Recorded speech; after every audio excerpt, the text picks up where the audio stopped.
And so I had a stereo in my car before I could drive. And how many years ago was that? Too many. 80. Oh my gosh, probably. Did they have cars back then? Was that yeah, like 84, 83, 84. All right. And I was into audio before that, so it's been a long sickness. Mark, you were early. What year was your? I started driving in '78, and had my first vehicle. It was a '74 Chevy Blazer. I got it late that year, and first thing I did. I mean, I put in some Pioneer 6x9 dual cones and the TSM2 tweeters up on top of the dash. Nice. And I bought a $50 underdash 8-track tape player that was just kind of mounted under the dash, obviously. And that's what I had, Led Zeppelin and the Who and the Stones and all that stuff on my 8 tracks. I mean, it was a jamming system. Nice. Nick, welcome. About what year did you start in car audio? 75, 76, something like that. Trying to remember. I think it was 76. Now that I'm thinking about it. I was 16. Yep. Ignorant, stupid, didn't know any better. Oh, well. So what's changed? Say no shit. Not a damn thing. We're all that way. Here we all are in our 50s and 60s still talking about this stuff. So. Right. Hell, Mark and I are still working in the industry. I know, yeah. I'm working tomorrow, heading down to Oklahoma City for an event down there. I got a webcam work. I got a WebEx to do tomorrow, and I've got something to do with the Canadians, and I'm like, it's going to be a fun Friday afternoon. Yeah. Nick, I don't even know how it's possible you get better looking when you get older, but I'm gonna be honest with you, you're looking pretty damn good. Randy, severe drinking affects your brain, brother. So I'm just telling you.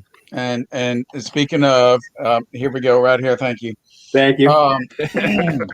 Yeah, I appreciate the kind words, brother. Thank you. Really do. I haven't seen you in forever, my man. I mean, it's probably been 4 or 5 years. I mean, obviously Facebook is one thing and social media is another, but I don't think I've actually put my peepers on you in a few years. Yeah, well, nobody has in the last year plus, except for Doug. That's why we're here. We got to remind people what we all look like, because I think the last live group of people next to Doug and Anjali that I've actually sat down and having a conversation with is probably Klifton back in May in Atlanta. At the hybrid show. Yeah, we do better than that. We saw Nick in the vaccine line.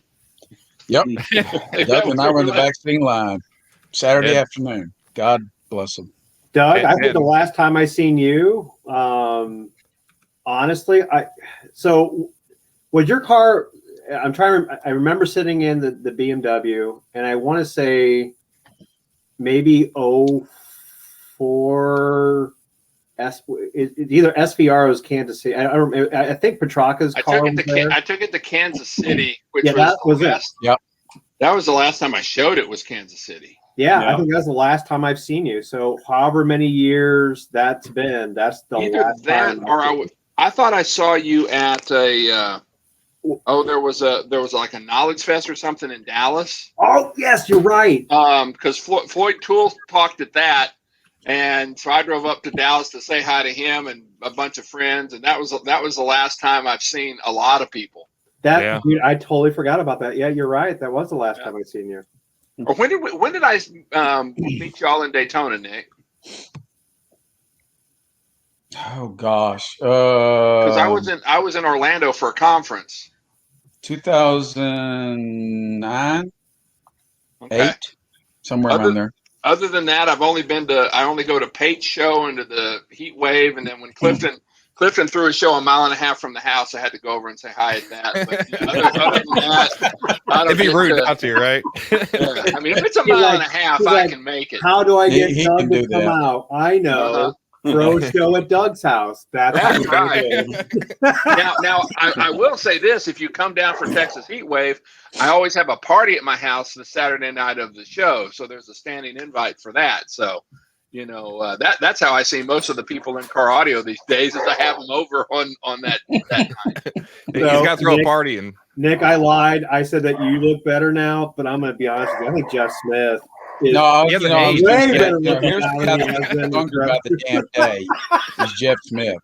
I don't think he's aged a day. I think no, he's gotten younger. I think he's made a deal with Satan, because I think he actually getting younger.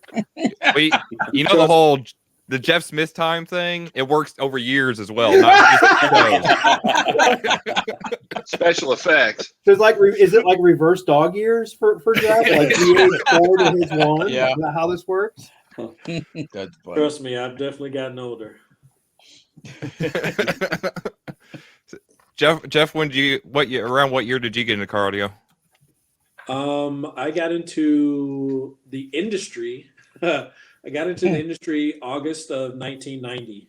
My first competition was July 2. All right, Randy, what about you?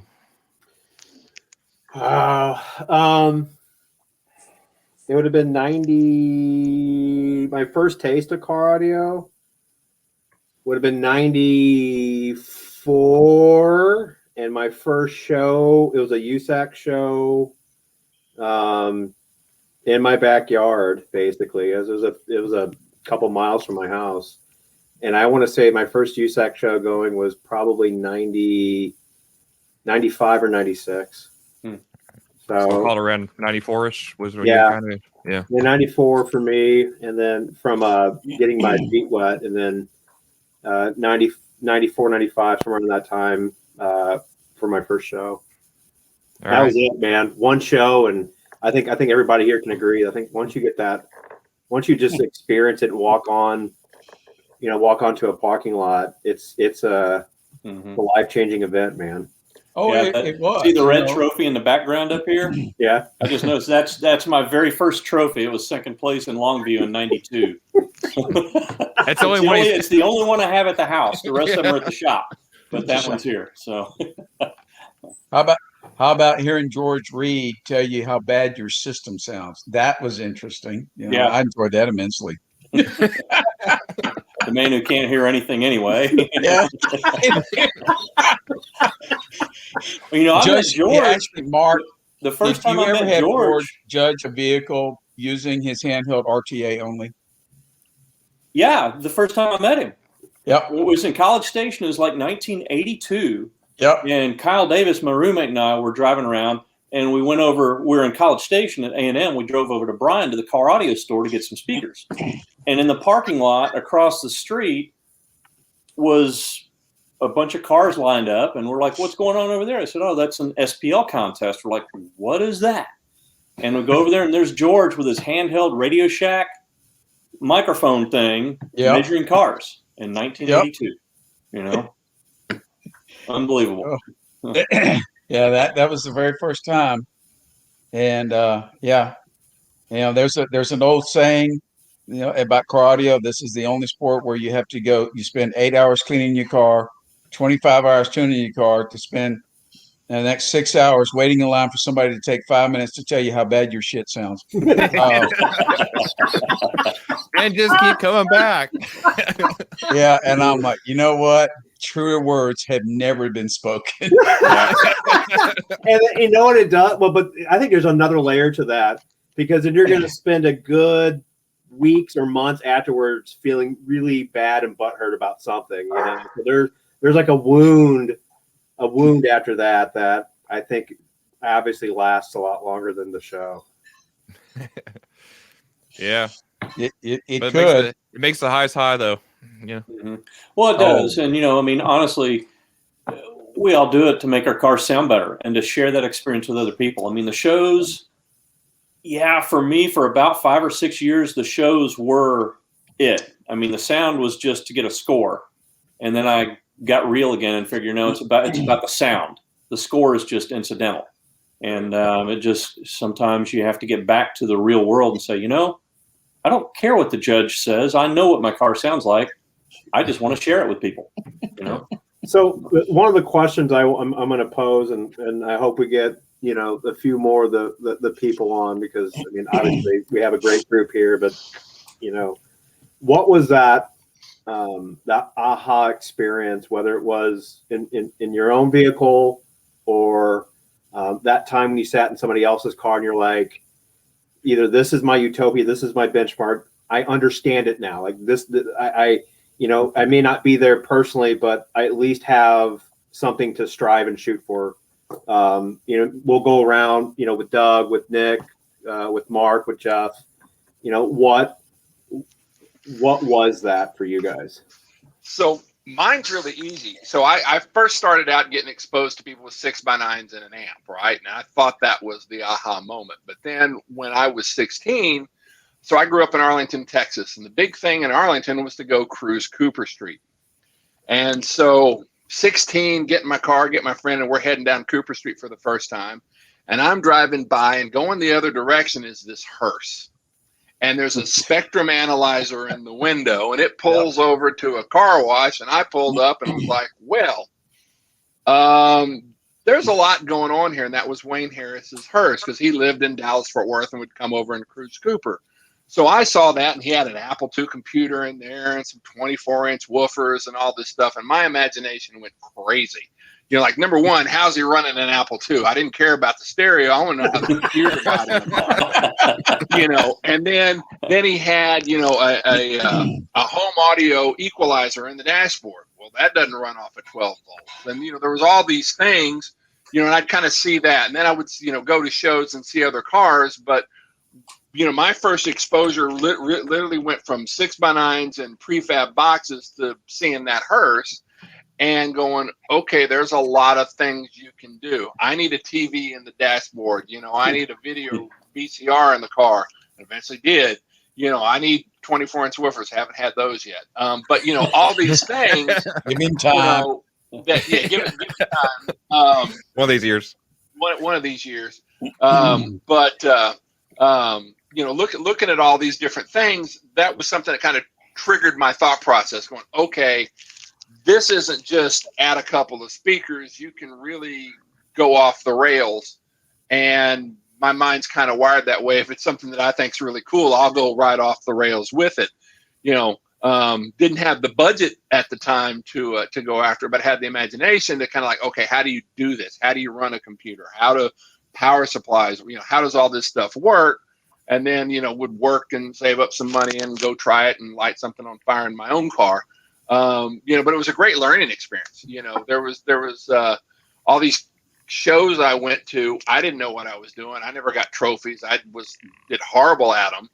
But then I would figure out, okay, what makes it better, but also that's a really cool thing to do. And I'd get sidetracked by, you know, I want to have a Nintendo in my car, or a Sega Genesis, or both, you know, and that was eventually I had that too, you know, but that was kind of my thing. And I figured out the audio stuff along the way. Mr. Nick, what about yourself?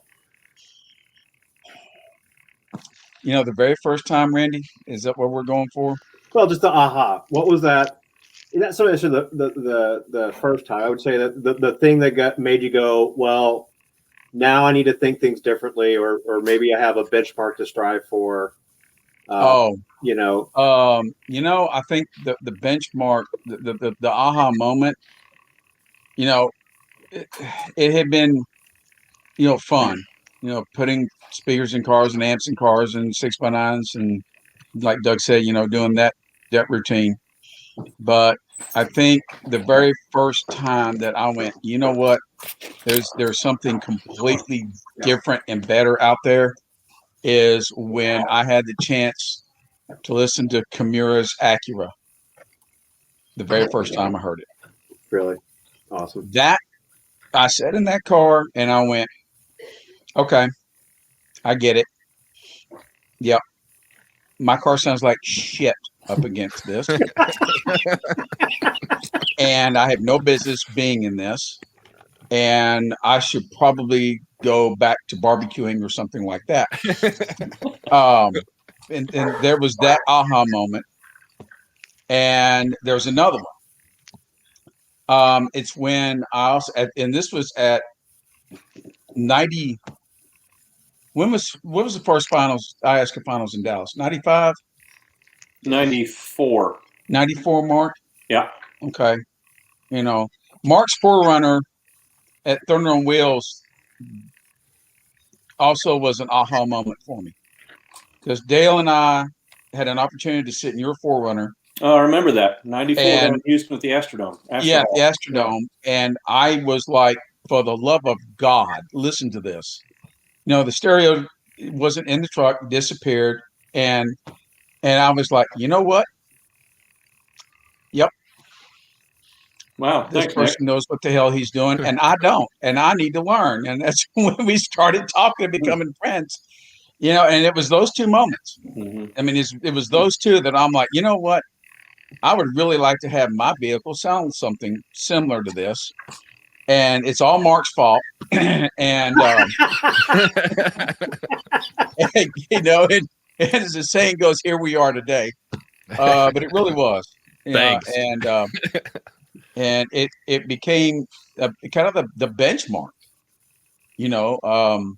It was those two vehicles. And I know Dale will tell you the same thing. He just looked at me and he goes, I got to go home and tear the Thunderbird down and start all over again. Oh, God. Did that? And he did. Times. Yeah. And he did.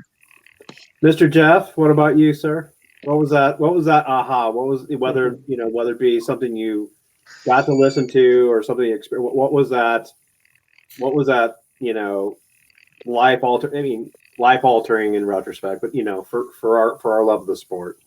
So for me, I got my start like you and USAC, right? So yep. USAC shows were pretty plentiful where we were in Alabama when I first started doing competition stuff. And I had a basic system in my little Honda Civic. You know, I thought I was doing the right thing, and imaging never made sense to me. You know, tonally, you got it. You know, you knew when something was too bright, you know, things like that. And I had probably 3 or 4 USAC trophies at this point in time. You worked at a shop, so you're automatically in pro, right? Yeah. So I'm, you know, pro. I think it was like 251 to 500, and 3 or 4 trophies at home. You know, I'm feeling good about myself. You know, and then I go to this regional event. I've never been to a regional event before in Jackson, Mississippi, and there's 3 cars in my class, and all of them have Alabama car tags. I'm like, why have I never seen these guys before? Who are these guys, right? I get 3rd place, last place. But that wasn't a big deal. I got a trophy, so that's all that mattered. I got a trophy, right? But then the guy that worked with me goes, dude, you got beat by 120 points. And I'm like, what? I never really thought about the point spread, right? And so I'm like, how is that even possible? And I recognized this one guy I had seen before, and I walked over to him and I was like, hey, do you know this other guy that's in our class? And he goes, yeah, he's from Montgomery. And I'm like, so who is it? He was like, his name's Jeff also, but I don't know his last name. I'm like, okay, cool. So I walked over to the car. He was demoing to a couple different people, and I stood around, saw his trunk. Trunk was beautiful trunk, you know, Formica, the way it was back in the day. It's a big crunchy Q and 2 crunch amps in the back and big passive crossover. And I'm like, okay, I know my car was different, fuzzy carpet, speckled paint, you know, everything in the back with some plexiglass, thought it was cool. And I didn't get to listen to the car at the show, but about a week later, I'm at the shop we worked at, and the car pulls in the parking lot. And I'm like, why is this guy in our shop, right? Who is this guy? Come to find out, the guy's name is Jeff Riles, and he's the local crunch rep. We didn't sell crunch at our shop. So he comes in, and I was like, dude, I introduced myself. I was like, I was at that show in Jackson, Mississippi, and you like crushed me. And he was like, you were in my class? Like, who are you, right? Like, I had no clue who I was. And I was like, do you mind if I listen to your car? And he was like, sure. And he takes me out to his car, and he's pro 0 to 100. And I'm like, you got 100 watts in this car? 2 Crunch 50s, right? Sits me in this car, and it's my car sounds nothing like this. There was imaging, staging. I mean, and I'm like, you have how many speakers in your car? And he's pulling door panel grills off. He's pulling dash grills off. And it's just like, I've wasted my life this last year. Like, what have I been doing, right? And we picked up Crunch after that, right? We only did it for a little while. But that was one of those moments that you understood that there was a different level. Like, you thought what you had been doing was killing it for your little area. But then once you saw someone else, and then Jeff turned me on to Alaska, he says, dude, if you really like this stuff, there's a whole nother group of people that don't really care so much about bass. They're more about the install and about how clean it sounds and imaging and all this stuff. And they really work the score sheet. And he goes, you should go over to Atlanta to the Hi-Fi Buy shows. There's tons of Alaska events over there. And I'm like, okay. So went over there, met a whole nother group of guys. And this is how I got introduced to Eldridge later on down the line with my guys in Anniston. I met this whole nother group of guys, Scott Harrison, all those guys. And wow, when I got introduced to Alaska, it was 2 more light bulbs going off, because it was everything I had learned from the group of guys I was originally with. It was loud, plenty of bass, but imaging, staging, and truly the competition side of things, or just the audio side of things. It was literally like Doug said, you cruise around with your music loud. It's clear, but as far as where we are now and what we do, the competition side of it, the imaging, staging, and the purity of everything, it was a whole different ball game. So Scott, you were late on the ad. The question was, what was that aha moment early on? That thing that made you question what you did. And Jeff just died right there. He's good. We're good. What was that aha moment, whether it was an install, whether it was a system, whether it was a show, whether it was a piece of it, what was it that made you kind of rethink things? So first of all, can you guys hear me okay? Yeah. Yeah, okay. We hear you fine, Scott. So my aha moment happened about 3 or 4 years after I had started competing. So I was a little bit late. I didn't get the memo early. I had already won a Daytona Swing Break Nationals before I had my aha moment. I guess it was at the 94 Daytona show. And there's this funky BMW there with 12s and the kicks. Yeah. And I was like, I got to go hear this car. And it was Earl Zalzmer's car. And it was the first time I heard a Soundstage. And I had been competing for 3 or 4 years by that point. So I was like, what the hell have I been doing? Yep. That car blew my mind. Love it or hate him for what he did, the 1-seat wonder, blah, blah, blah. That car from the driver's seat was doing things that I have never heard in them. I've never heard since, I think. There was 12 layers to the Soundstage. The center was, you could pick the nose of the lead singer. It was fantastic. It was phenomenal. And I like all you guys, I went back and I went back to the drawing board and I said to myself, I got some work to do. So it was Earl Zalzmer's car. So for you guys, and obviously I'm overtaking, and I apologize, Cliff and Erin, but it's you skip Mark, I think. Oh, did I say Mark? Mark, I love you, buddy. Yeah, lots of aha moments. The first one, 1990, I was in pilot training, learning how to fly C-130s, and I got a copy of Car Audio magazine, had the RTA on the front, and I started reading. I was like, wow, okay, because I'd been into car audio for a long time doing my own stuff, and it's like, okay, cars, music, and competition, I'm in, and that's where the competition started. and I started learning and getting into it. Subscribed to Dave and Richard's, AutoSound 2000 Tech Briefs. And that's kind of leading to my big aha moment, because I went in Charlotte, North Carolina, they had an AutoSound 2000 seminar, and I drove all the way out there because I thought I had a decent sounding car, but I wanted to learn more. I had the USD horns up under the dash and all that stuff. And got out there, and the first day, went through classes. That night, they had the Grand National on display outside.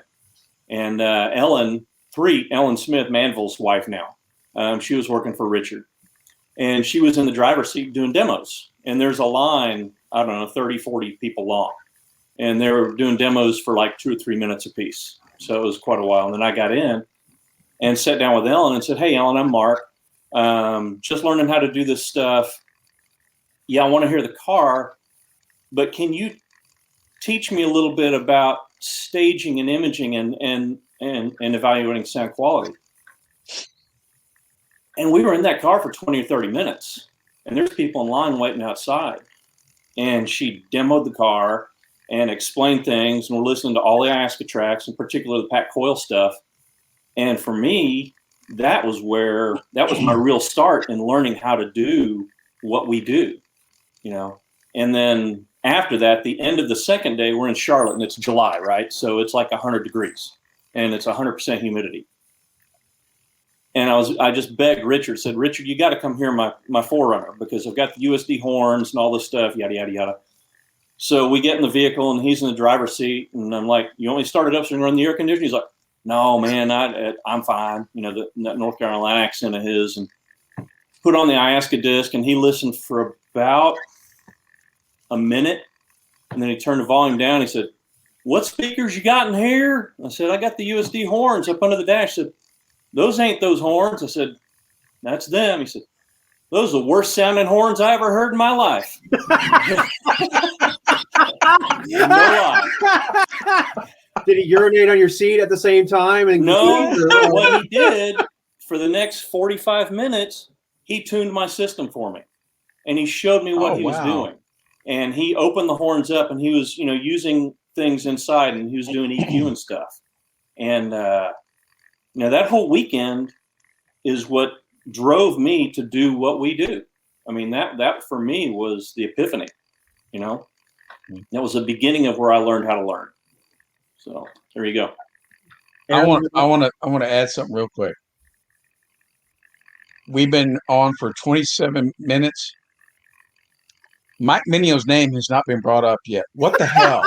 Give it time. I mean, you can't say nobody say it 3 times, because then is it like this is what it's like? The ice is melting, guys. Hurry up. Yeah. Don't even. Oh. Hey, Erin. Let me 1 sec. Erin, when did you get into car audio? I don't know, maybe 2002 or 3 with subwoofers, but like sound quality side of things, like everybody else lately, found the forum, do-it-yourself mobile audio, and I thought I knew everything because I read a bunch of people that knew everything posting there. Then I got an invite from Well, then I got an invite from this guy named Kirk Profit. He said, "Hey, I'm in Huntsville. I'm like 30 minutes from you. I'm having a get together at my house this weekend before we have a big, I think it was Alabama State Finals." And he invited me out. And I was like, "Sure, I'll go." So I went, and I actually took a friend with me so I wouldn't feel weird, because I didn't know anybody. I mean, this is the first thing I went to with any sound quality cars at all there. Jeff was actually there. I don't know if you remember that. That was like 2007, maybe 2008. And you remember Andrew? Yep. What was his? Andrew Smalls. Yep. Andrew Smalls was there. Yeah. Was Hogan there? Hogan was there. Scott Selvage was there. Wow, I've heard Scott's name. Matt Roberts was there. Oh gosh, who else was there? Who? Yeah. Exactly. Oh yeah, you're right. Anyway, long story short, Kirk said, "If you want to demo a car, you can demo mine." His TL, first SQ car I ever sat in. It's been game over ever since, man. I mean, he played one of my favorite songs of all time. He played "Money for Nothing," and he cranked it. And I was like, "Oh my God, this is incredible." And I went home like fired up, and I've made so many bills trying to get to the feeling that I got from his. I've never gotten there. I've had fun. Was an anomaly. I mean, I'll still say this. For a the original iteration with using all the factory locations in that car, which, by the way, I'm waiting for him the day before he decides to keel over, say that there was something else in the car and we didn't know about it. But from a factory location, I still say hands down today, there's probably not much if ever anything's touched that car. That thing from that perspective. Incredible. I mean, it made you question, like, I should go take my highly custom car and go set it on fire because probably they just did stuff. Yeah. Mm-hmm. But that was it for me. And then just the fact that he invited me up, I got to meet all these different people. I learned so much. Scott Selvage took some time to show me how to do some basic tuning. I think he had a 79, 98 Alpine. And I don't know, man, it was just a good, grassroots event at his house. Great time. And I don't know. I think that's why I've always been fond of having get-togethers, hosting them or going to them, just because that's really how you get a lot of the new people into it. The guys who are kind of scared to come to a competition because they don't know what a competition is. They've heard all these things about competitions. So they'll come to get-togethers. And I like doing that just to kind of get hands-on with some of those guys. Not get handsy with some of those guys, but give those guys some hands-on tuning advice the best I can and try to introduce them into the world of sound quality like Kirk did for me that day. Yeah. Yep. Scott Buwalda, when did you get in? Was it around 80, 85, 86? My first show was the Cannes Prelims 2, which is 1987. Okay. So, oh, God. 1987, 98, 1988. And then I went to college for a few years, so I kind of laid off, and I came back to Iasca in 92. And I had my aha moment in 94, so. So as of right now, we have 266 years of experience in the room as of right now. We can start a company. Yeah, really. Have any of you guys thought about doing this for a job? I don't know. So, we talk about the aha moment. So my next question, to build upon the aha moment, what was your answer to that aha moment? So what I mean by that is you've experienced it. You're like, holy shit, there's a new world. There's a new thing that I have to go chase. What was your rebuttal to that aha? So what I'm getting at is, what was that pen to paper, your execution, your whatever, that the system and the install and whatever, what was that? What did that look like? And I guess we can start with Doug on that piece. I mean, mine was just figuring out how to do those things. It was, okay, this was cool. How do you, and it wasn't just all about audio. It was, how do you put a TV in your car? How do you put a computer in your car? How do you do all this stuff? Because I've seen it. It's possible. I have no idea how to do it. How do you build your own spectrum analyzer?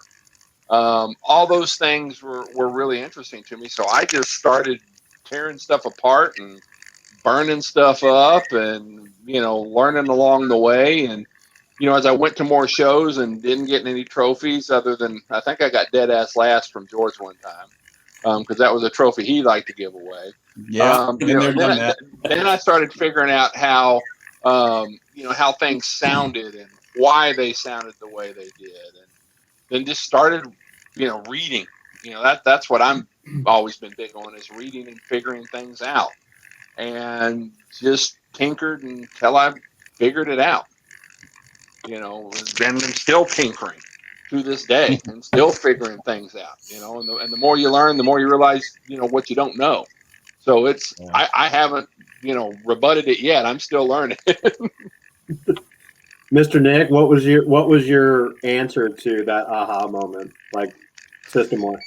Well, it's kind of like Doug, when you listen to, Harry's car and you listen to Mark's Forerunner, it made me realize that there's a hell of a lot more I have to learn. And God bless Mark, because he was open enough and kind enough and nice enough to answer a lot of questions. And to this day, brother, thank you. I cannot thank you enough. Really appreciate it. And also making friends with Mark Fukuda, and even though Mark was a hermit back then, being at, his house or at Autographics, I would I go down there after hours, walk into the bay, and here's 10 people I know, and we're all sitting here watching Mark work and learning what Mark learned and was willing to share with us, which for us, it was like just watch what he was doing and it just execution wise. And then, learning from Dale Fontenot, because Dale had been building home speakers and amateur, but for 20 years by then anyway, and letting Dale teach me what he knew, and then going out and finding that all on my own, and met Doug and picked Doug's brain and just started reading everything that I could, and figuring it out. And that's what, what drove me was that aha moment. Like, well, if I'm going to get into this and I'm going to be able to compete, then here we go. I've got to be able to learn how all this works and how to execute it and how to actually tune a car. Oh my God. And now look what it's got me. Well, here's the deal. It's a good thing we didn't ask a bunch of bald people to hop on this call. Is it? Damn. That's not nice. I think the skin to hair ratio is a little off on this call. Our next t-shirts are going to be Charlie. Our next t-shirts are all going to be Charlie Brown t-shirts. Is the only guy with hair, or one of the only guys with hair. And a nice head of hair to go with that. Jeff, what about you? Okay. What about you? What was your answer to that aha? Whether it be, like I said, whether it was a learning thing or your system. What was that? So for me, it was a long process. So after meeting Jeff Riles, I had no clue of how to make my system sound as good as his. So I played around with a lot of different things, realized some very basic things about the car were fundamentally wrong. You always reading car electronics growing up and went to more and more shows. And like I said, met a different group of guys who were into competing a lot heavier than I was. And then I got to meet and become a MTX Thunder Force guy. And they paid for Mark and Jason to come out to our shop and do some real training with us in order to get the Thunder Force team up to par. So there was a lot of install training, a lot of sound quality training, things like that. But still, it's a water hose of information, right? So you're trying to take these week and a half, 2 weeks that Mark and Jason Plank are there with us. And I lived 50 miles away from this shop. So I'm having to commute 50 miles each way to come hang out with these guys that are more experienced than me. So finally one day, after Mark and Jason had been there and everything else, I met a guy at a IASCA show, Nick Scott. And he was like, do you have any of these CDs to help you? And I was like, what are these? That was when I first learned about the Auto Sound 2000 CDs. So I had CD 102 in my disc. And CD 102 goes through each track and it shows you what 3% distortion sounds like, what no distortion sounds like, and all that. I literally sat in my car for probably 2 months straight, EQ in my lap, going over everything I learned from Mark, everything I learned on this CD and everything else. And my guys around me, and I would always listen to their cars, but I was kind of timid to them in a bit because I still felt like I was the junior guy to all these guys. And I worked on my car, and it was time to go to this Hi-Fi Buy show. So I took my car there, and Nick Scott was the judge, and he got in my car, and he gets out, and he looks at me, and he goes, "You okay?" I was like, "Yeah." "Why?" And he goes, "Just wondering." And he calls Terry Floyd over, and he's like, "Terry, come listen to something. I want to make sure I'm hearing what I think I'm hearing." So Terry Floyd gets in the car, and Terry gets out, and him and Nick walk away, and they go get Stuart Allen. I don't know if you guys know who Stuart Allen was. Stuart Allen was another local Georgia guy who was a really good sound quality guy. Bring Stuart back over. And Stuart gets in the car, and they get out, and the three of them are standing. I'm like, what the hell is wrong with my car? right? And then Nick comes over to me. He goes, dude, I don't know what you did to your car, but it is right. And I'm like, I didn't even know what to say. I just stood there for a second, and he was like, this is awesome. Like, this is awesome. And I'm like, okay, cool. Like, I'm going to win first place, right? Here comes Brantley Miller in my class. And Brantley Miller kills me by 32 points in inspiration. But at least I had the sound quality dialed in. I beat him in sound, but he killed me in install. And at least at that point in time, by using those tools and what I had learned from Mark and Jason and Scott Harris and all those other guys, was once you get an idea that there's, like Scott Buwalda said, once you understand that there's something, a true soundstage, depth, layering, and things like that, and once you get a grip that there's something out there besides stereo sound, and you figure out what frequencies on the EQ can make someone's voice go from sounding natural to sounding nasally and everything else, when you learn those intricate parts of the EQ, that for me was, once I saw other people in my industry who, well, in the competition scene, who I looked up to and they were winning and kicking butt at competitions, when they got out of my car and Nick told me my car sounded and it was on, that was it for me. I could have died that day, man. Yeah, I was good to go. Mr. Scott, so like I said, after you had that aha moment, what was your rebuttal to that? I think the big one for me was taking the EQ back from whoever I was giving it to. I was one of those guys that would go to the show with the car untuned and then rely on someone else, typically a factory guy, to help me tune the car. Would that be Larry Fredericks or Manuel Smith or whatever the case might be? And I think when I took the EQ back and I put it in my lap, that's when things started to change. And a whole lot of work. I can't underscore the amount of work that I had involved to learn the craft, to more than just an install, but to actually pursue the sound quality. A lot of work. But I think it started with stopping relying on other people and just relying on myself, and then learning as I went along, I guess. That was the big one for me.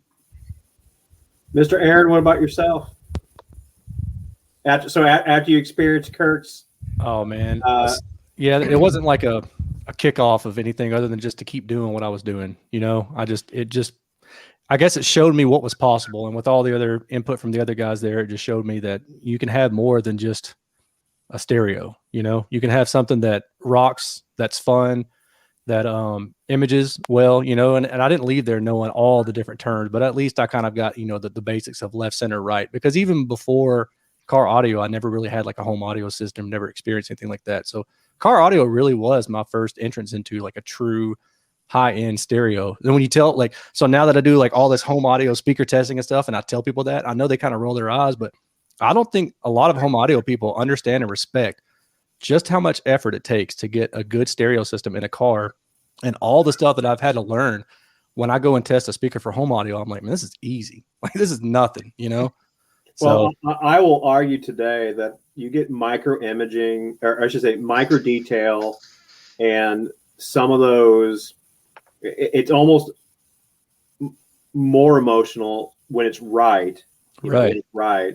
Yeah. In a car that I've experienced, because I've been blessed to sit in front of, some of the best money can buy, and I say that whenever the car itself is right, and we all know who those cars are. There's a bunch of them, but they're gems. There's really nothing like it, and you're right. There always is that preconceived snobbery, right, from the home side, but that's because by majority they probably just correlate it with the guy that drives down the street and rattles the windows in their home, right? Yeah. Or the Bose systems and the Cadillacs. Yeah. So Chris, fashionably late, still love you. You're probably working your 36th hour straight. I get it. But so we kind of started a few questions here. Number one, what year-ish did you start? then you might as well just go from there to parlay and talk about what was the aha moment for you. So the whether it was a system, a piece of equipment, an install technique, whatever, that made you kind of rethink what you were doing at the time. And then after the aha moment, what did you do to, what was your next steps? So, I'm obviously a lot newer to this than all you guys. Y'all have done it a lot longer than I have. So, probably 97, I met Mickey Bronis, and he introduced me to Wilson Adcock. I met Mickey at an event in Galveston, a USAC event in Galveston, Texas, and some triple point show down there. And I took my red Mazda RX-7 down there and got my ass handed to me. And it was a lot of fun. But I met Mickey, and he told me, man, you have to meet this cat. He's closer up to you. His name's Wilson Adcock, and he gave Wilson my number, and Wilson called me. I think it was a week later or something like that. And Wilson invited me down to his house.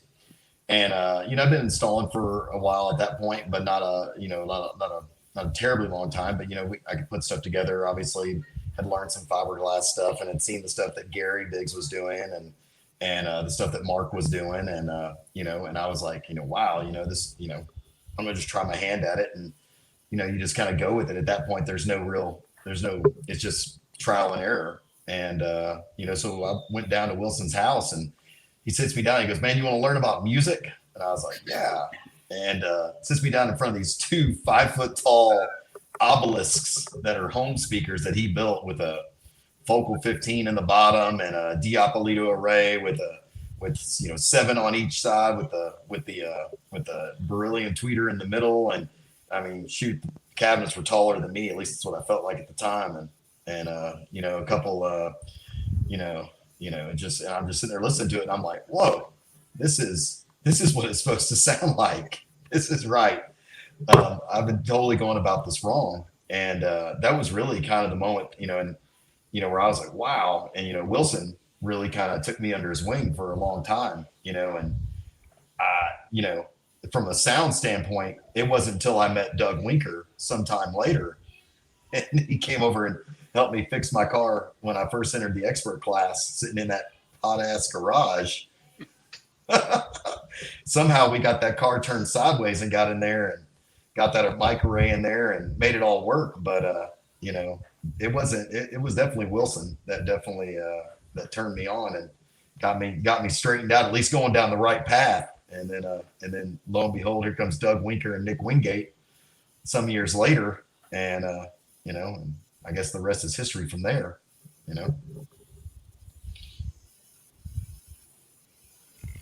So first off, I think don't forget Mark. Don't forget Mark again. I know. I'm not. All right. First off, I think we need to razz Bigsy for either not showing up or showing up even later than Pate. So if he doesn't show up at all, I think we're all going to hop on Facebook and spam his page. I think it's what I'll see him tomorrow in Oklahoma City. I saw him on my way home tonight. I stopped by his shop, talked to him. So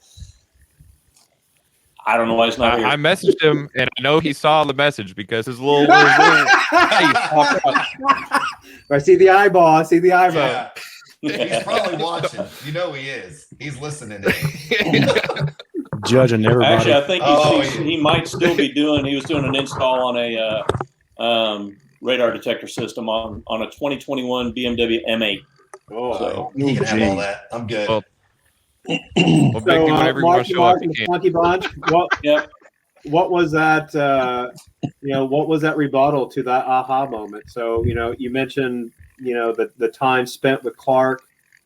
Was it just to try to repeat that thing that you experienced, or was it or did you go further than that?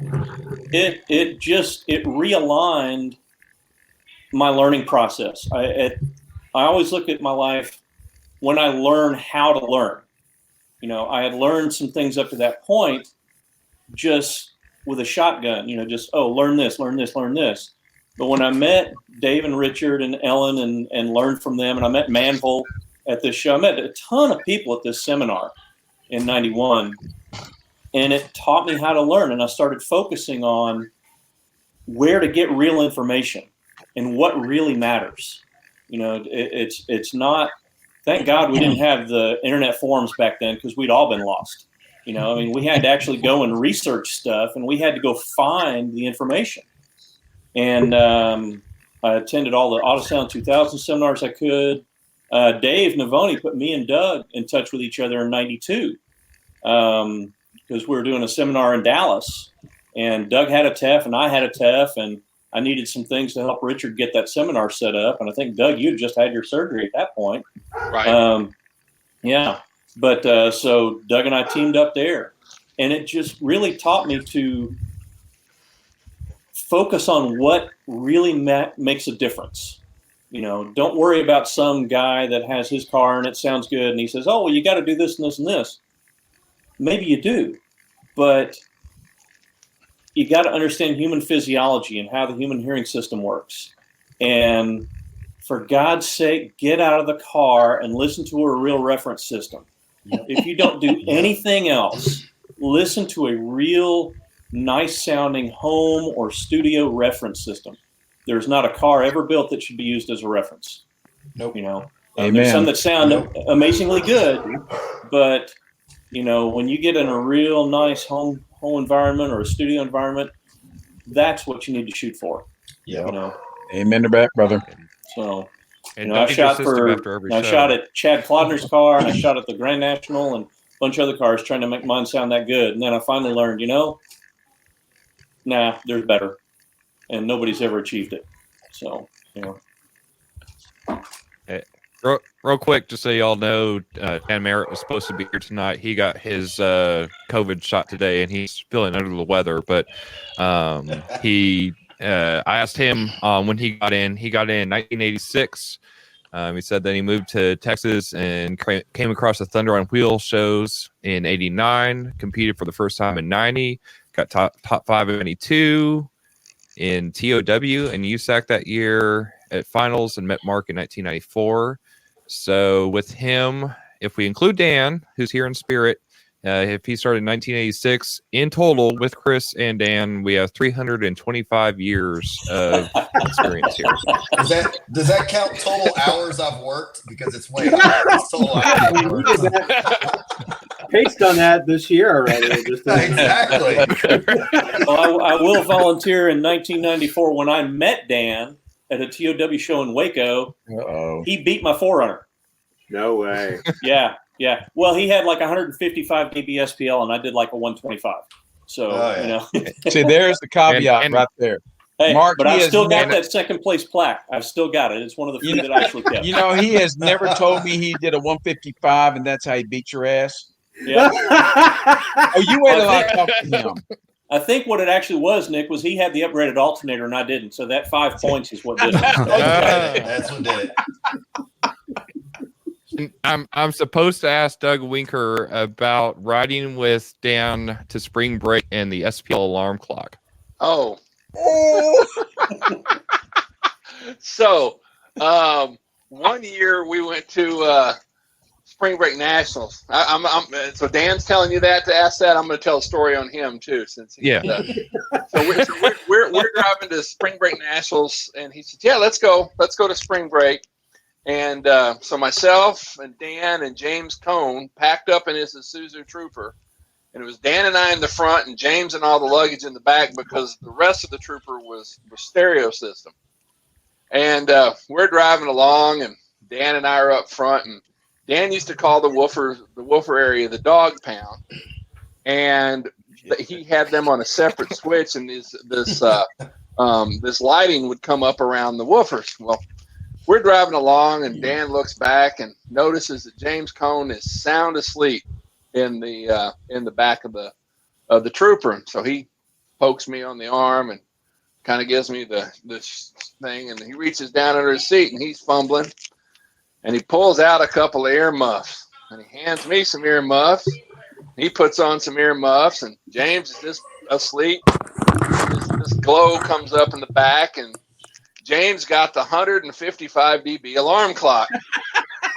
And I think he probably bounced off every surface on the back of that truck and rearranged the luggage. And he didn't sleep again for the rest of the trip. But yeah, he moved pretty quick. Now I have to tell a story about Dan on that same trip. Well, since he's not here. Well, no, he's online. No. Go ahead. He's online. Go ahead. Tell all the stories. So we drove straight from Dallas-Fort Worth all the way through to Daytona, which I've unfortunately done a few times, and it's quite a long haul. And so that's 20-something hours. And when you get to Daytona, you're naturally tired. And Dan, go give him credit. It's his truck. He drove the whole way. So James and I had to ride. James got a little sleep, but we get to Daytona, and it's like, okay, get out the map. So the hotel's here. Well, I'm ready to go get to the hotel. No, we got to clean the truck. What do you mean, Dan? We got a show to get ready for. We got to clean the truck. And Dan chatted a minute ago. He can chat if I'm lying, because I'm not. So Dan says, we got to clean the truck. Dan, we've been on the road for 26 hours plus. We got to clean the truck. So he goes, and we got to find a car wash. So we drive around and find a car wash. And this is before you can look one up on your phone. You just have to drive until you see car wash. So here we are in this trooper. We pull into the car wash, and we unload all of our luggage and all of Dan's support equipment. And like zombies, we're cleaning the truck. Well, so Dan's like, okay, we're done. I'm like, oh no, Dan, we are going to clean the truck. And I got a towel and I rubbed inside the seat rail and said, Dan, this did not clean. We are cleaning the truck. We have to scrub the seat rails. We need to clean under the lip of the wheel well. Look at all this dirt from that 1,000-mile trip.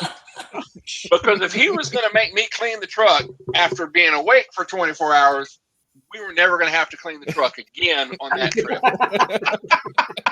And eventually, we decided when Dan was as irritated as I was that it was time to go to the hotel. But I will never forget that. It's like, oh, we're exhausted. Let's go get to the hotel. No, we got to wash the truck. Oh God! And he was so serious. It wasn't a joke. That truck can't drive around Daytona Beach and not be show ready. So it was show ready. And then we put our stuff back in and went to the hotel, and James mumbled the whole time about being woken up by the woofers. But yeah, that was a fun trip. Oh God! I actually have a similar story for Daytona. Do you guys remember the rocket science van from Speaker Warehouse? Yeah. Yes. Okay. Oh yeah. Tommy was his name. We were staying at a Fleabag Motel in Daytona, 1991-92. And Tommy was down in the parking lot at 1:30 in the morning. Every alarm would go off. Oh God! Every alarm would shut off. 5 minutes later, he did that the entire freaking evening. Everyone hated the guy. Oh Lord! So, So Cliff and Erin and I kind of talked about, what this could be and what this should be as far as getting all you amazing people on here. And it's kind of a mixture of some BSing and some great storytelling. But it's also to potentially ask some of those questions that, I think we probably have all wanted to know over the years, because, at the end of the day, a lot of you guys are guys that, and I'm sure I probably speak for Cliff and for Erin, people that I've looked up to and who I consider longtime friends with a lot of you guys. And I've been honored enough and you guys have allowed me to sit in your vehicles and spent time talking to me. I mean, it's probably been damn near almost 2 decades for some of you guys. So the intent is to kind of ask some of the fun questions that I think that, either we've all have spoken in passing or at shows, but it just to kind of get other people some awareness and maybe some things that they've always wanted to ask. So one of the things I've always wanted to know with all of you guys who have, lived in the lanes and who pioneered was who was that who is that one car or that one competitor that you wish you could compete against again? So who drove you for you to be your best, right? So that person showed up in the show. You had to bring your A game. Oh God. That'll be good. That'll be right. I saw everybody unmuted themselves. We've already spoken his name one time tonight. It's going to be two here in a minute.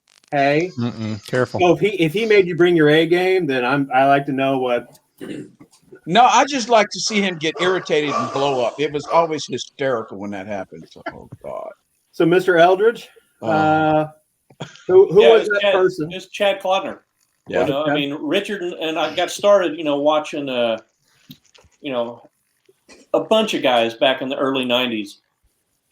But when I really got to competing, and in 1995 was the year it all kind of happened. And because I've been watching Chad with his Mustang for a couple of years. And, he lived in Dallas. I lived in Fort Worth. So I was able to listen to his car every now and then and talk with him. But in 95 was when the expert class was really born. I mean, that was the year where a lot of us jumped in the expert class. And Chad and I competed every week. Every week we're at a show. And, the best part about it was we were competitors, but we were friends. It wasn't about, hey, I'm going to beat that guy. It was about making your car sound better than his. And came down to it at the end. At finals, I asked a finals.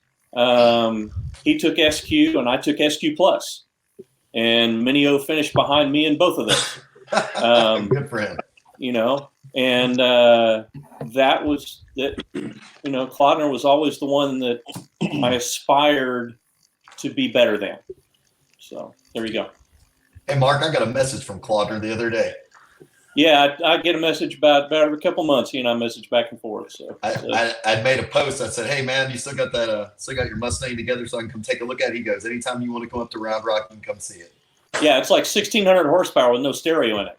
Yeah, it sucks. I wanted to see it with the stereo in it again.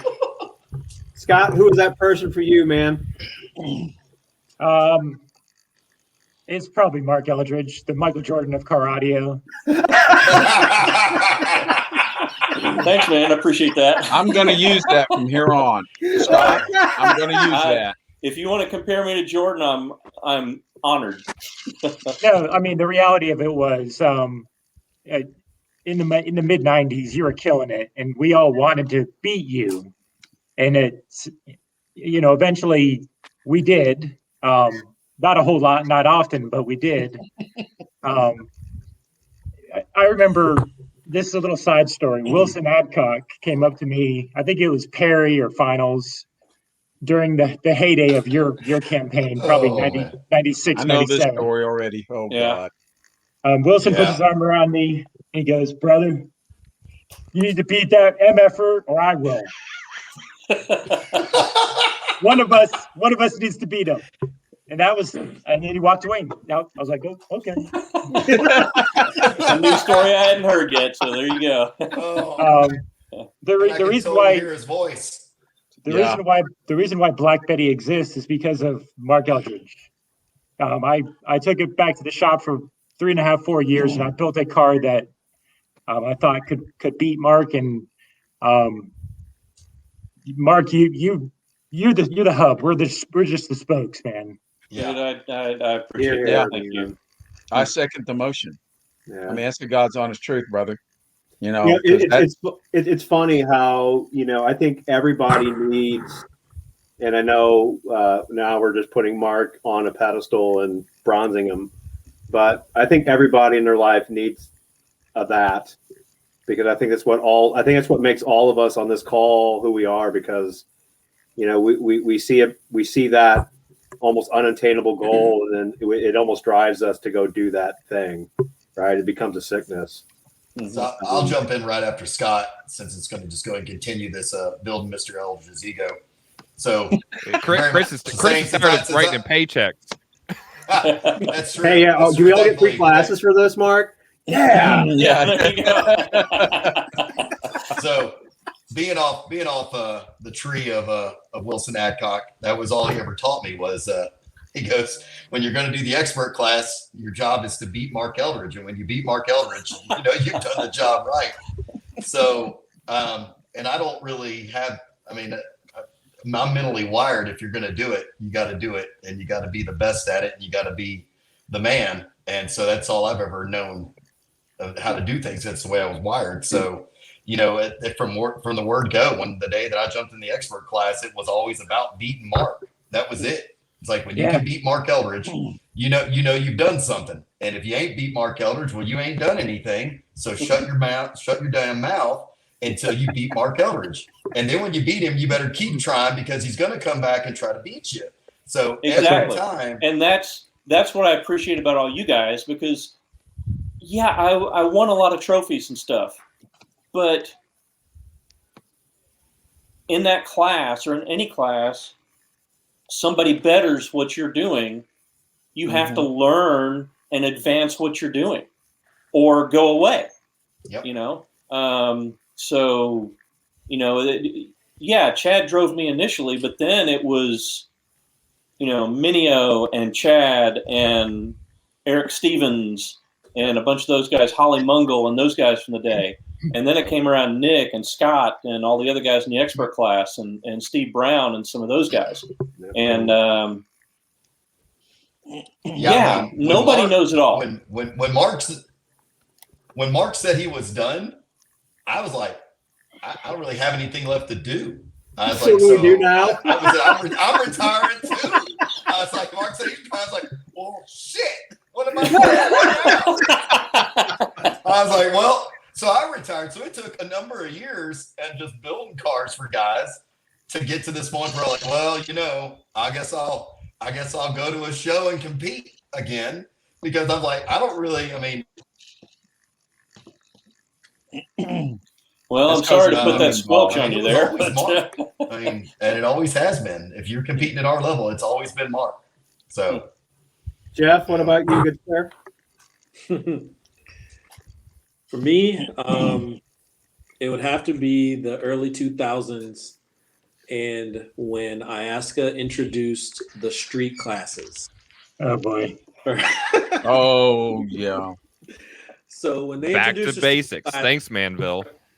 Right. So when they introduced the street classes, I originally built this one car for my now ex-wife, and it was fun. It was nothing super serious, until 2002, when Scott moved into Street Expert with the Ultimate. Was it the Ultimate? Yeah, knew Scott for a long time. Saw him in the shows and everything else, and it was just one of those classes that Street Expert now gave you the same sound judging as regular expert class, but the install was knocked down, right? Still very nice. I think and for the people who are listening on here, it's not like Jeff's talking about just a bunch of stuff thrown on with screws. These still were very well thought out, very well executed cars, right. Just not to the holy shit bonkers. How did they make that?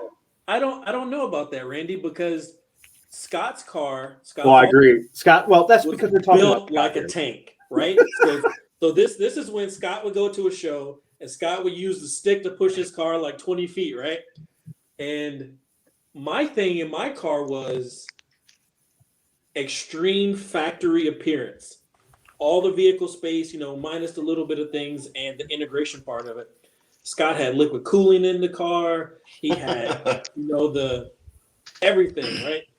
So anyway, for those 2 years of us going back and forth in Street Expert, that was another like come to Jesus for me on the level of competition you have to deal with someone who is a installation judge's nightmare, right?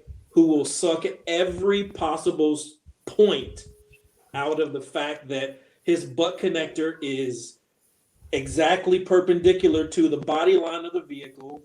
All his heat shrink is in the exact same orientation.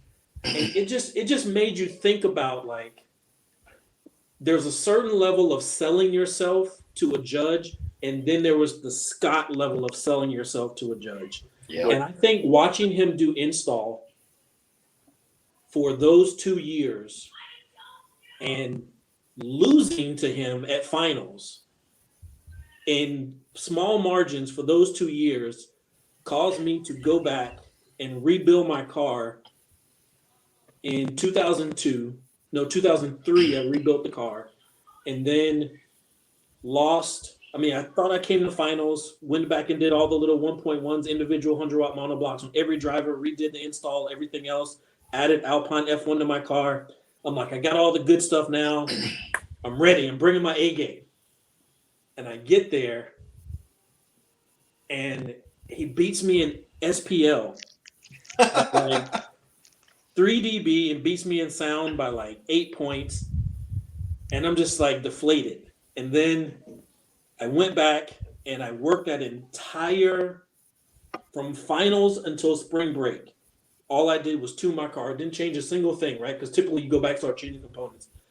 I'm talking Trapper Keeper 3-ring binder up, listening to tracks, making adjustments from November to March for spring break, right? And if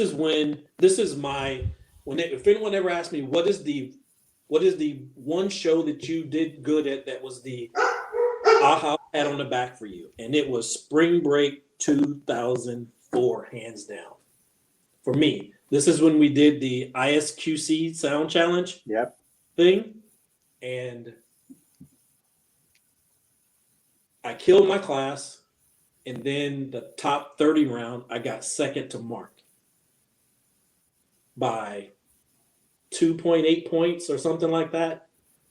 And Scott moved out of Street Expert that year. And this is when I got to compete against Doug Winker. He was Team JBL that year. So I went the entire season. I won spring break, got second to Mark at top 30 at spring break, won Still Valley in my class, got second to Mark again at Still Valley, won every show I went through that year, won slap finals, best of show, best install, won my class in Iasca, and beat Doug. So from 2001 to 2004, it was learning to be a showman in installation by Scott, right? It was learning all the install tricks. I remember Doug was real friendly, and Doug had this metal plate around his speaker, and Doug's diffraction ring. Yeah, this diffraction ring or whatever. And I'm thinking to myself, I got like kick panels in my car, and this dude's got a metal ring to break up the sound waves as they come around. I'm just whatever, I'm just thinking to myself, here I am, some guy in his garage working at a shop. And Doug, isn't that what you not to cut you off, but isn't that what you used to write your dissertation, your PhD dissertation? No. No. That was just something I picked up in one of my classes. It was a trick from something they actually did on measuring really high frequency sound with microphones that were actually a little large for it, and it's a way to measure shock waves when you're doing nonlinear acoustics. Now, my dissertation was completely different, which I can go into, and the only reason I'm not is because that'll be a dissertation unto itself. No, the little ring thing was more of a weekend project. So before I hop over to you, to Doug, and I think it's important to kind of come back to the Scott thing, because, I think as much as we all absolutely believe that, Mark was that person that is the Jordan of car audio, Scott absolutely, if Mark was Jordan, Scott could easily be Magic Johnson or that, whatever, at the time Jordan's nemesis was, because Scott is the king of detail. I don't think there ever will be. Well, I'll take that back. I think Brian might be taking a couple pages out of Scott's book, but I think Scott's the king of detail. Period. Thank you, bro. I mean, Appreciate that. no ifs, ands, and buts.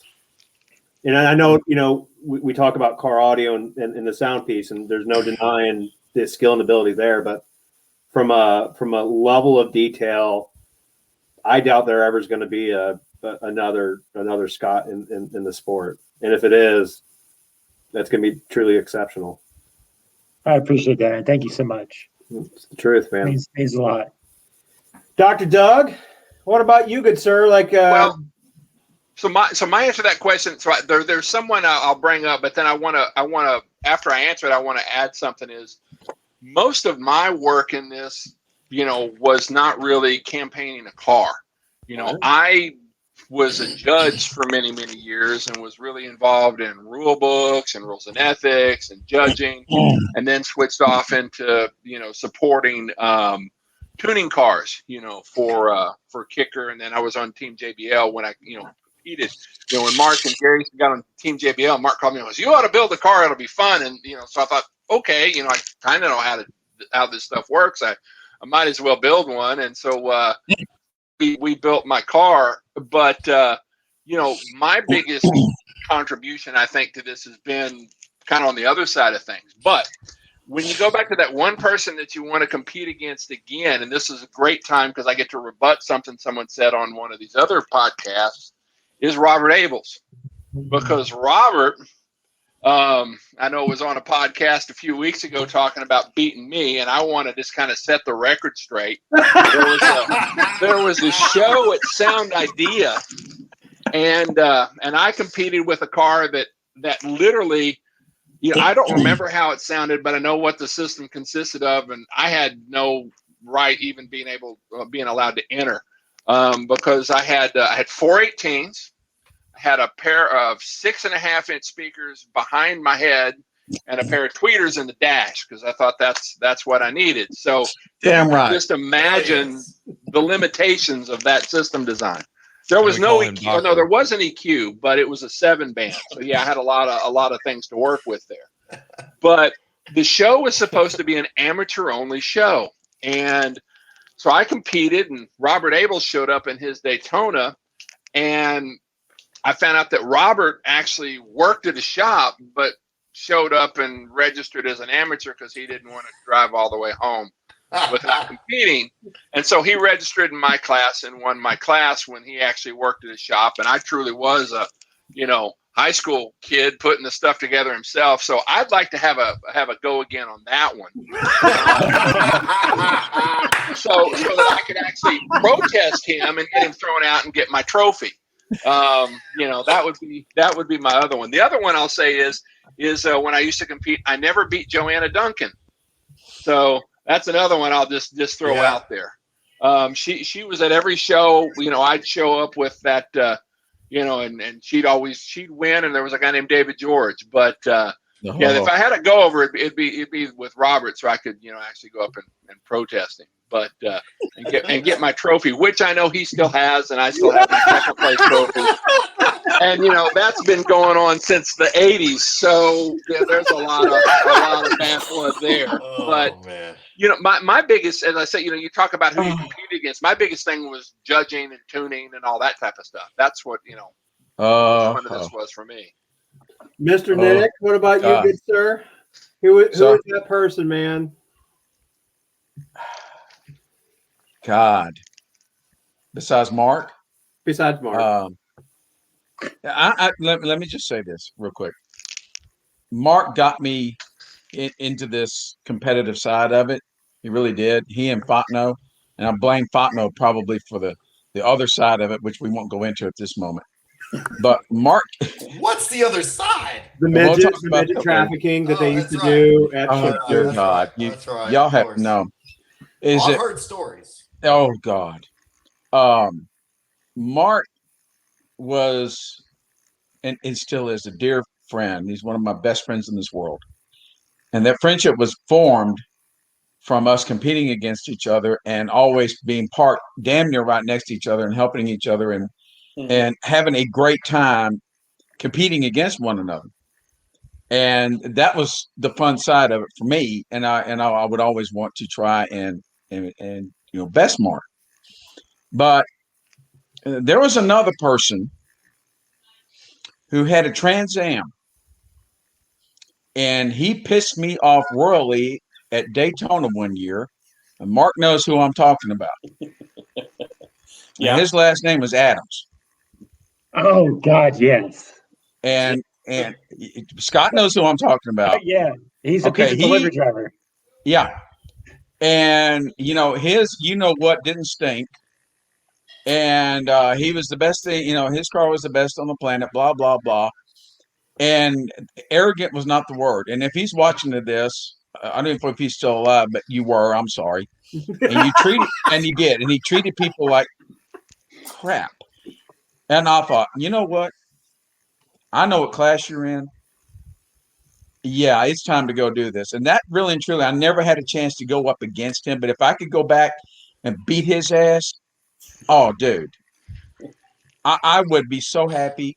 It would make me so happy because I would like to go, you arrogant, you know what? Guess what? You freaking lost. And, yeah. Him. Brother Nick, I would fly to your hometown and help you build the car to beat that. So, and I know Scott would appreciate this. Jim Adams was the biggest douche on the entire. Wow. Yep. And God. And there's a lot of other people that I would say, I would have liked to go back and beat their ass. And then I thought, no, I did. But yeah, Mr. Adams. Oh yeah. That, yeah. So there you go, Randy. Yeah, well, let me jump in here real quick. Just talk about important people in the whole scheme of things.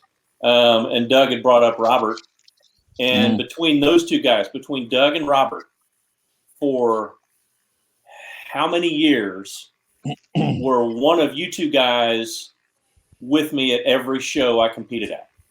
I mean, whether it was Perry every year or finals or whatever else, it was either Doug riding with me or Robert riding with me or both of them, and you got to throw some kudos out there to the people that help you out. And those two guys have helped me as much, if not more than anybody else ever. So there you go. It's pretty funny because, all the years that we all went back and forth, and the same guys that helped him, the same guys I recruited to help me all the years. If it wasn't for Doug and Nick, I wouldn't have beat Mark all those times. Yeah. So, you see, Mark's right. You look at the people that they're you don't win them on your own, man. You don't. No. And, I wouldn't be any. I wouldn't have won any of them. It wouldn't have been for Doug and Nick. Not a single time. And, I'm going to speak on behalf of Mr. Fontenot because Dale's not on here. But I can tell you the person that drove the first time, not the second one, but the first time, Dale, to build the car that he eventually won Perry with was a gentleman that drove a Z28, a red one. Because the first Perry that we ever went to, Dale went down there and got his what handed to him. And it was not a pleasant experience. And Mark, and Scott knows this, and so does Jeff, how competitive that man was. Mm-hmm. And Minio made the remark about, No, you keep saying his name. Stop. I really think think you I can't help it. I'm sorry, but this is like Voldemort. You don't say his It's name. Voldemort. I know it's Voldemort. Just Mark like Ward's name. Harry I Potter, understand you that. don't say his name. But that man, that gentleman, Bless Nick. made the remarks to him about how that's a really nice looking car. You really should go home and rethink this thing through, and maybe you need to find another hobby. That was the wrong thing to say to him. And his wife told me the story about all the way home from Perry. He talked about that man. And I'm not going to say what he said about that man. but he was determined that the following year, that man was going to get his ass handed to him by him. And you talk about the dark side and going there, that got him to go there. Because, Chris sets the standards today for working your ass off to succeed and to achieve a goal. Dale was the one who first started it. And I know Mark did, and I know we all have. But when you talk about somebody that got driven, that man would be working offshore at a production platform 95 miles south of Cameron, Louisiana. And at 7:30 in the morning, he is calling me at work, talking to me about his freaking car and how he's going to beat that man's ass. And I'm going, aren't you offshore? Yeah. Aren't you? Shouldn't be. I am, but I'm also figuring out how I'm going to whip his ass. That went on for a year. And the year that he rolled back into Perry and beat and Minio lost to him, and I think that's year he was second to Mark. I'm going to tell you what, that was the proudest day of that man's life, was to watch him beat that car. I don't think he was prouder of any moment in his life, except maybe the birth of his kids. That probably is questionable. I mean, there's probably, so other question. So let's kind of hop over to maybe what is that one piece of equipment either that you still have that so what is that one piece of equipment that you have that you'll never get rid of? Erin, I'm gonna start with you. I can tell you what Erin's is. It's ginormous and takes up his whole garage. Oh, hold on. Well, so what was the question? I got lost here just trying to keep my head down so I don't get jumped by any of these people that y'all are talking about. So I mean, it'd be all right if it was just one person, but y'all are naming like names of multiple people. They can catch me in a dark corner at night. It might be a problem for me. I'm not as surprised I used to be. We got you, brother. What is that one piece of equipment that you'll never get rid of? Well, I've already gotten rid of it. But that's the same thing that Cliff was talking about, the Macintosh. No, the MCM the MC 4000M. Gosh, What is it? The 6-channel, big 6-channel sucker. That thing. I wanted one for probably 10 years. I finally lucked into one. Had it for 3 months. Fried it. Had to send it out to California. $1,200 or $1,300 in repairs later. I get it back. Something else kind of finicky happened with it. It wound up not being the amplifier. It wound up being the DSP instead. But it scared the crap out of me. And I thought, I don't make enough money to have old school stuff. So I actually just wound up just selling it. I was like, I can't do this. I can't play this game. I'm just too scared.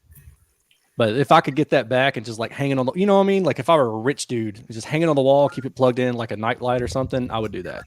Well, you almost had that when you fried it. So you could have fried. Dude, I think I cried multiple times. Yeah. Backlight it and call it done. I could have. The Scott had the Scott. You had the big 2 channels. What were they? The MC like 6 something 3.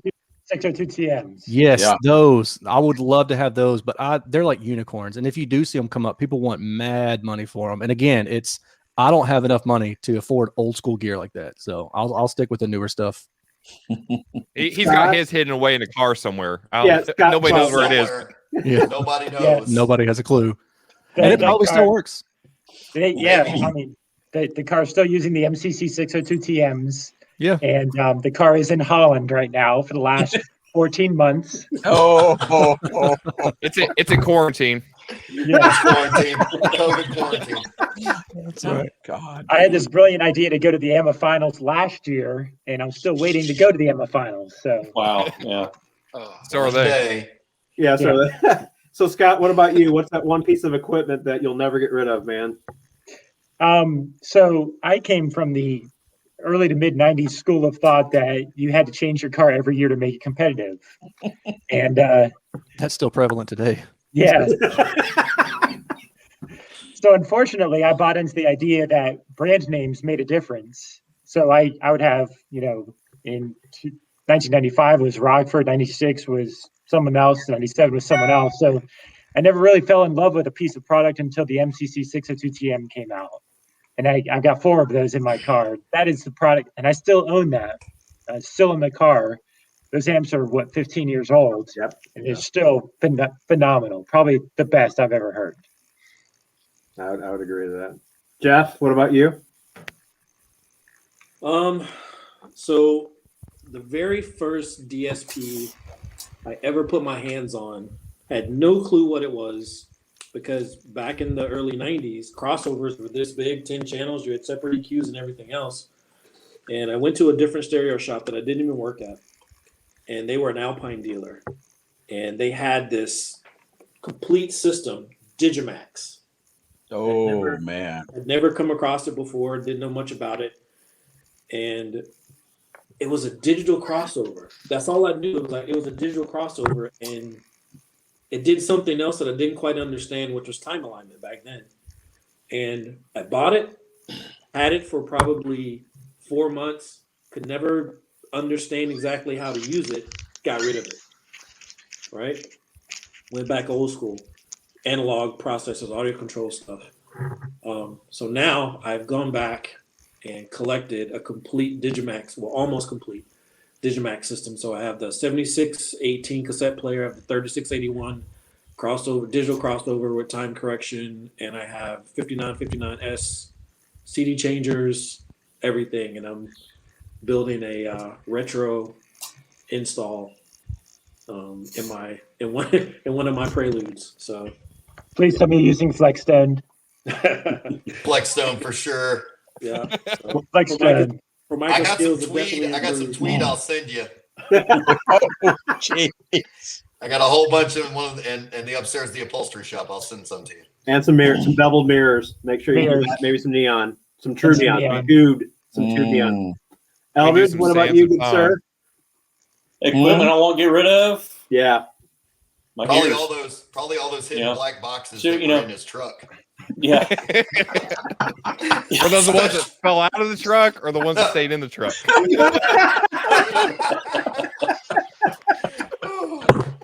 I've never really had a piece of equipment that I look at and go, I'm never, ever, ever going to get rid of this.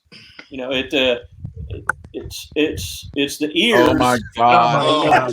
Wow, look at that. Oh, that's just wrong. What the hell? Where in the hell? Oh my God!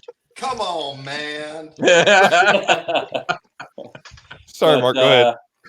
It's all about the music, and it's all about how it sounds. And for me, I guess the piece of equipment I'd never get rid of are my Genelec monitors, because I got them. I knew that was coming.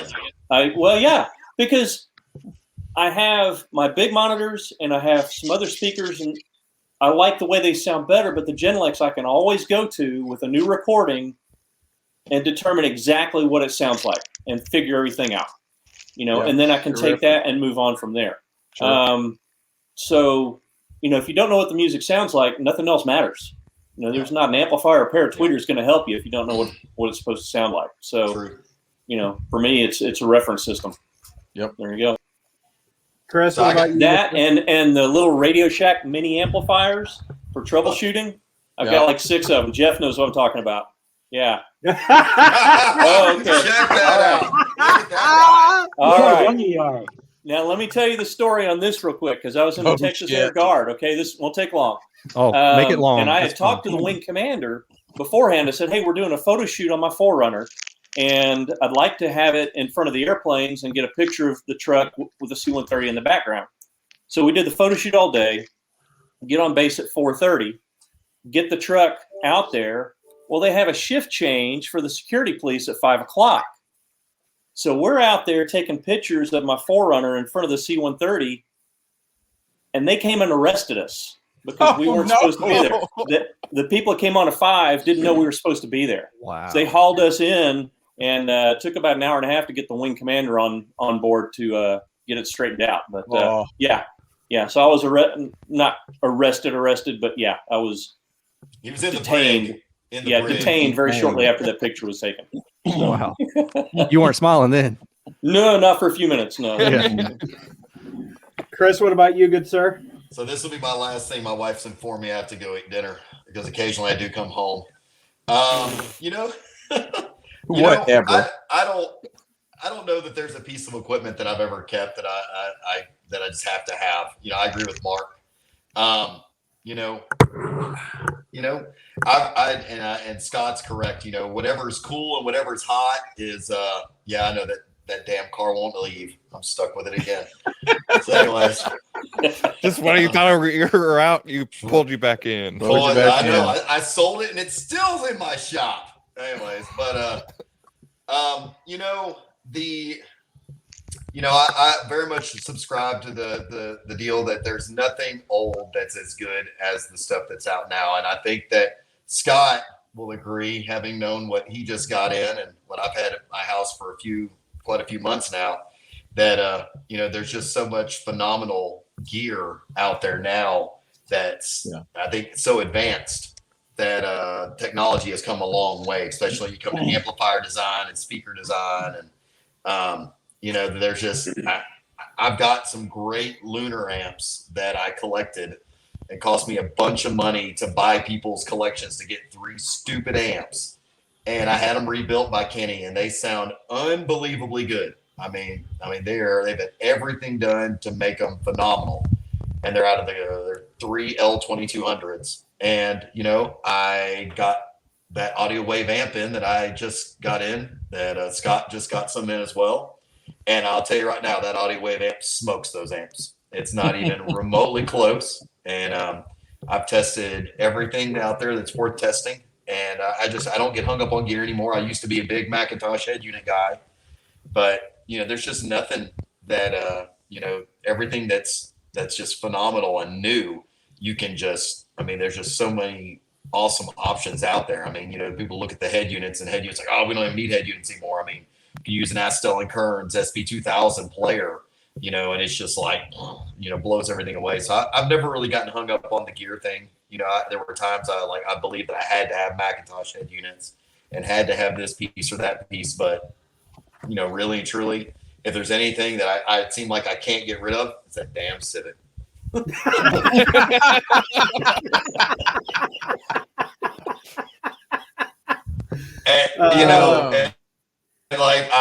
I sold it to him, and he's like, "But here it is. You're gonna run it." I was like, "Oh God, great! That's what it is."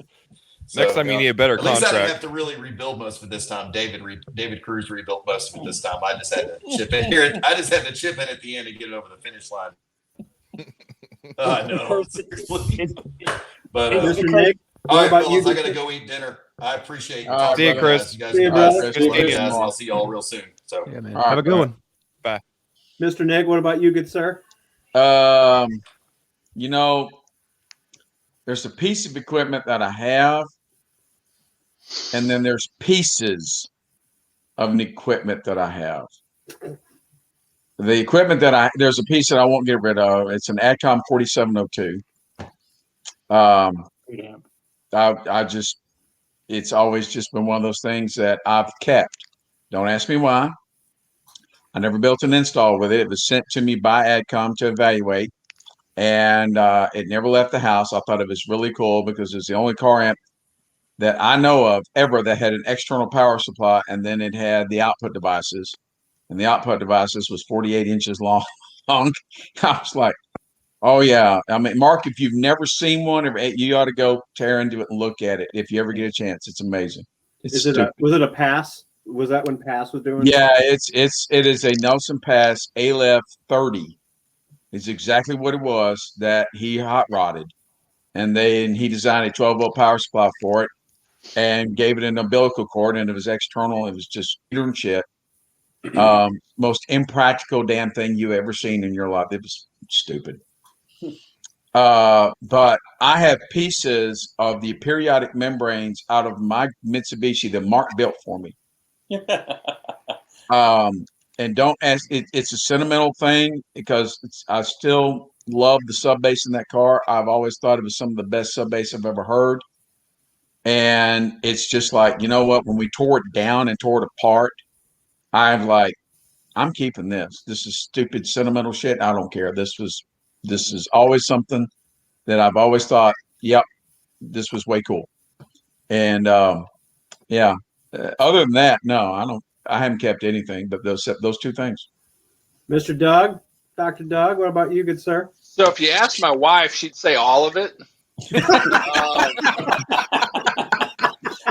So there's this office there's an attic attached to it that's I'd say it's a small attic. She'd say it's too large, but it's where all the audio equipment is, and I've got way too much of it. But I need to go through it. I think, yeah, Nick's seen it.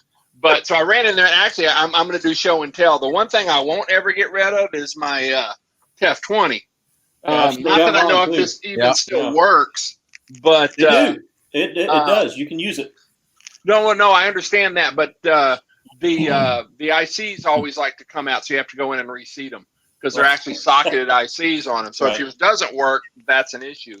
But there's other analyzers that I use now that do the same thing that are a lot easier to use than a TEF 20 and DOS software.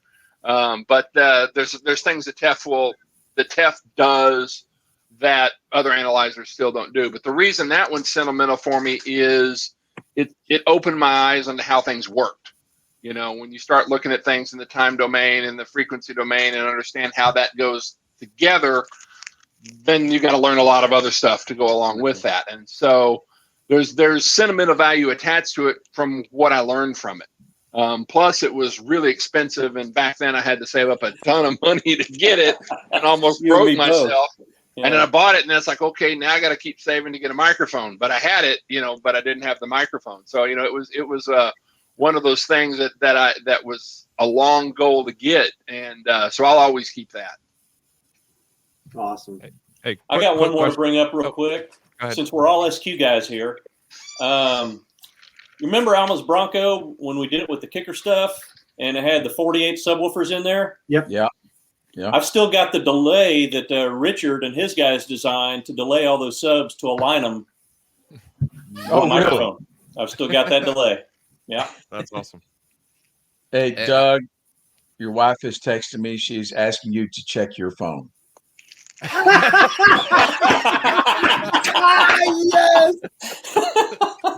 She wants me to tell everyone, she said, damn straight, she was almost killed the last time she was in my attic.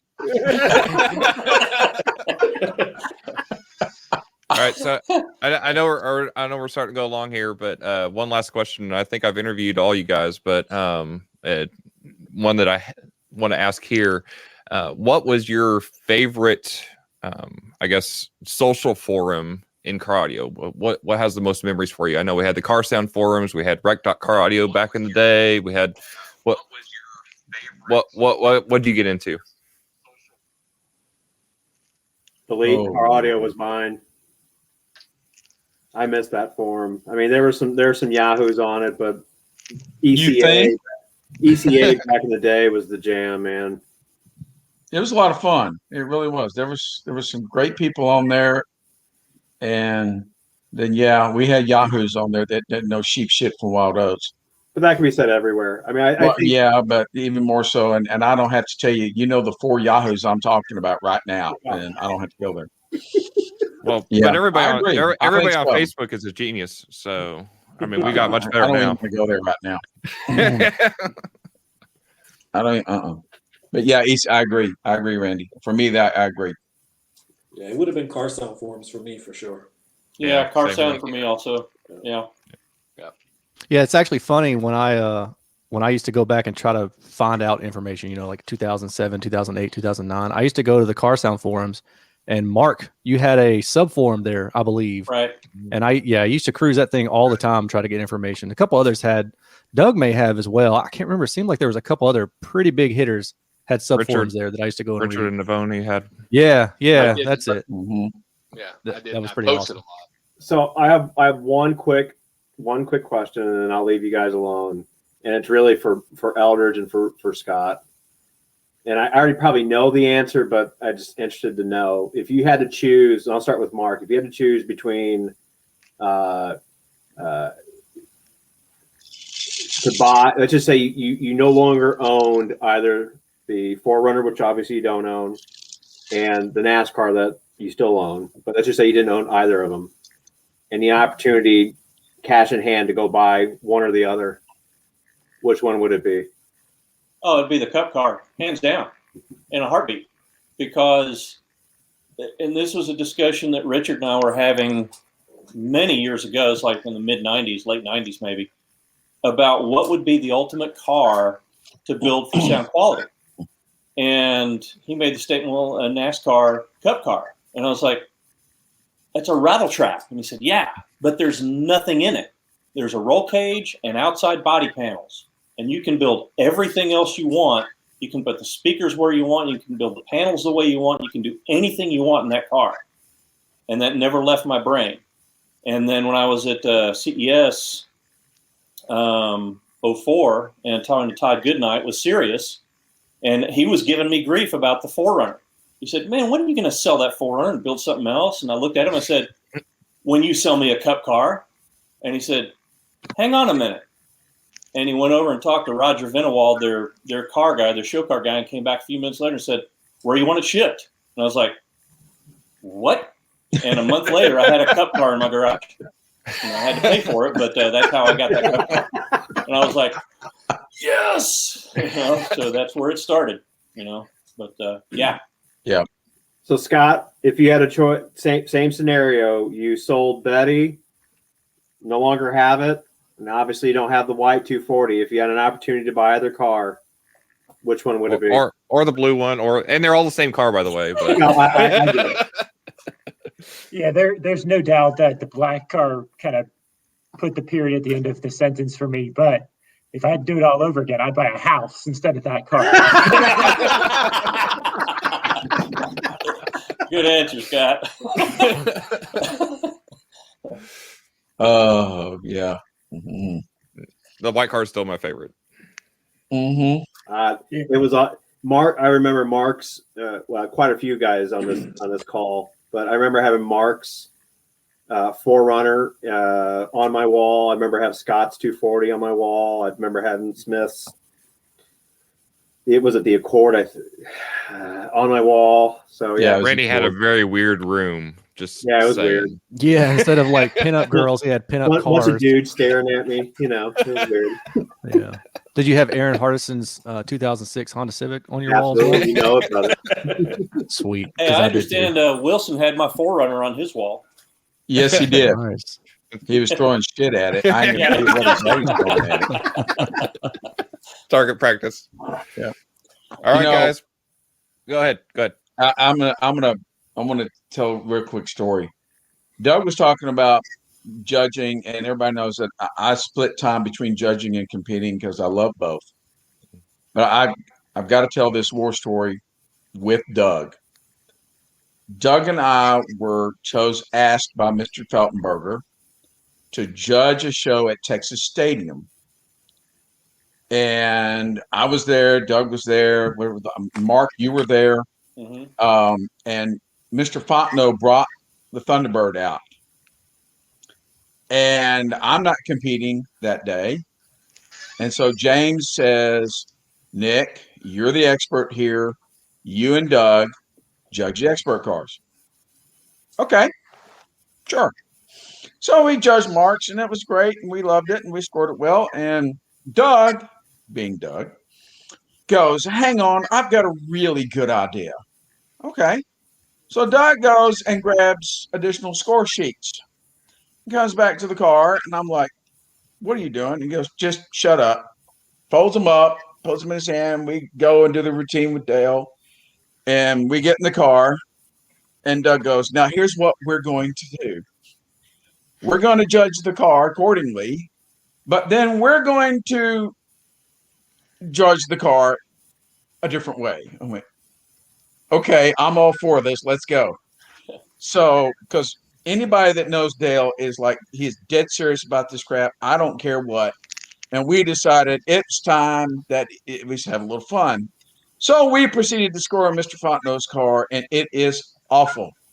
I mean, it is terrible. And we are making remarks. Who in God's name tuned this? They are silly. For the love of God. Oh, Jesus. Imaging. One of them was, if I remember correctly, it was GTFH, which I don't have to tell you what that means. I mean, we just I think he scored a 45, if I remember correctly. And do you remember the names we signed as judges, Doug? I don't know, Beavis and Butthead or something. All I know Beavis is and Butthead. Yep. Yeah, all I know is we filled that out, and then the pink sheet was on the back that the competitors all got, right? Well, we knew they were going to hand out the competitor sheets before the things were done. So Dale goes up there, and they're handing out the pink sheets, and Dale gets this pink score sheet. You should go home. This is a joke. Pick another hobby. Pick another hobby. Have you had your hearing checked lately? All these wonderful, wonderful sentiments were handed back to Dale. We made, his other score sheet went through, and he ended up doing quite well, and the car sounded great, but he didn't see any humor in any of that. And he was waiting for us, and he really wanted to talk. And then we said, Dale, you just won. He won. Dale, you won. I don't care. Your comments are terrible. But Dale, no. But you said I should pick a new hobby. Dale, it was a joke. I don't find it funny at all. He was so deadpan upset. He didn't see any of it as funny. Then he got his real score sheet, and he still didn't find it funny. We did. But Nick and I had a blast with it. We did. All right. Oh yeah. We'll have to do this again sometime, guys. I know it's getting late for everybody, but Yeah. but I appreciate everybody taking their time to hang out and do their thing, and everybody who watched and participated and everything else. And we'll definitely do this again sometime. Thanks for doing this, Klifton. Appreciate it. Yep. Thank you. I miss all of you guys. You And, guys are awesome. Dig it. Man, I it's love you really all, good to man. see everybody.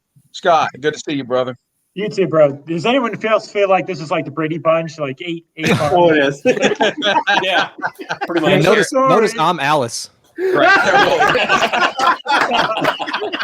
I'm just here to clean up y'all's mess, right? Y'all's Minio stuff. No comment. I Yeah, have no right. opinion.